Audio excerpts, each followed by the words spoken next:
فطرہ کیا ہے، فطرہ کیسے دینا چاہیے، اور فطرہ کس کو دینا چاہیے؟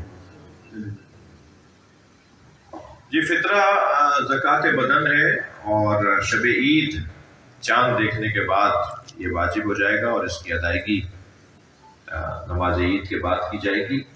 اور فطرہ ہر سال مختلف ہوگا، اور فطرے کا قاعدہ یہ ہے کہ غالب غذا جو معاشرہ غذا کھاتا ہے، غالباً جو غذا معاشرہ کھاتا ہے، جس ماحول میں آپ رہ رہے ہیں، جس شہر میں آپ رہ رہے ہیں، جو غالب چیز کیا کھائی جاتی ہے، زیادہ روزانہ کیا چیز کھائی جاتی ہے، بار بار کیا چیز کھائی جاتی ہے، اس کا جو ہے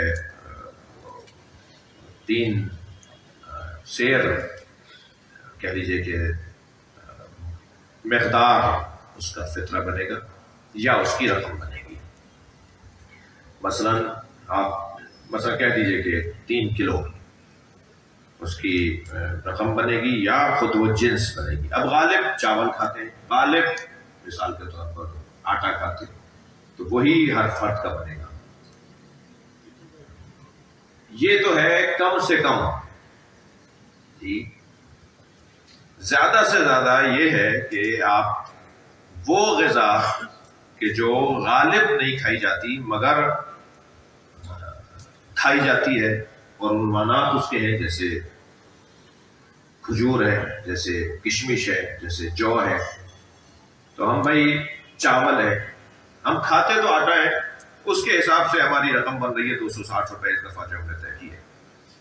260 روپے پر نفر، پر ہیڈ، فی نفر 260 روپے اس دفعہ ہم نے یہ تجویز کی ہے احتیاطاً۔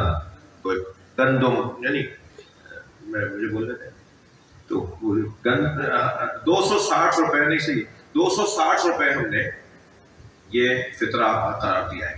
لیکن اگر کوئی کہتا ہے میں چاول کی دینا چاہتا ہوں، اس سے زیادہ کی رقم دینا چاہتا ہوں، کوئی کہتا ہے میں کشمش کی دینا چاہتا ہوں، کوئی کہتا ہے میں کھجور کے برابر 3 کلو دینا چاہتا ہوں، تو وہ دے سکتا ہے۔ یعنی کم سے کم یہ ہے جو مقدار ہے گندم کے مطابق۔ ہم یہ سمجھتے ہیں کہ گندم زیادہ، آٹا، روٹی زیادہ کھائی جاتی ہے، لہذا 3 کلو یعنی 260 روپے۔ اور اب اگر کوئی چاہتا ہے نہیں میں تو چاول دے دے، وہ تقریباً 650 روپے بن رہے ہیں ایک آدمی کا فطرہ۔ اور کوئی کھجور کے مطابق دینا چاہتا ہے تو یہ اختیار ہے اسے۔ تو میری تو گزارش یہ ہوگی کہ یہ سال میں ایک دفعہ ہم فطرہ دیتے ہیں، وہ بھی غریبوں اور مسکینوں کے لیے مصوبہ ہو جاتا ہے، تو ہمیں زیادہ سے زیادہ کی طرف توجہ دینی چاہیے، اور مگر آٹے کا دیں گے تو اس انداز سے۔ اب یہ